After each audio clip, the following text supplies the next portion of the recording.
በ30 ዓመቱ ለምን ተጠመቀ? በ12 ዓመቱ ወደ ቤተ መቅደስ እንደሄደ መጽሐፍ ይነግረናል። በዚህ ሰዓት ስለምን አልተጠመቀም?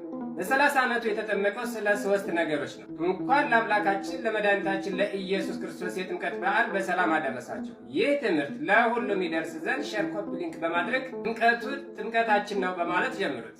በ30 ዓመቱ የተጠመቀበት ዋና ዋና ምክንያቶች፣ አንደኛው አዳም ሲፈጠር የ30 ዓመት ጎልማሳ ሆኖ ነው የተፈጠረው። እናም ከተፈጠረ በኋላ ወደ ገነት ገብቶ ይኖር ነበር። በዮርዳኖስ ያለውን የዕዳ ደብዳቤህን አጥፍቼ ወደ ገነት ርስትህ መለስኩ ሲል።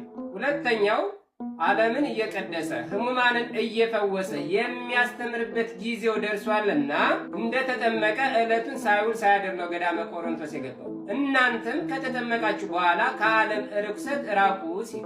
ሦስተኛው ለካህናት ሥርዓት ለመስራት በዮርዳኖስ ያለውን በደላችንን ያጠፋልን በ30 ዓመቱ ሲሆን ካህናትም ኃጢአት የሚያስተስሩበት ስልጣነ ክህነት የሚሰጣቸው እንደ ፍትሐ ነገሥቱ አስተምሮ 30 ዓመት ሲሞላቸው ነው። እና ይህንን ለማስረዳት በድጋሜ እንኳን ለበዓለ ጥምቀቱ በሰላም አደረሳችሁ።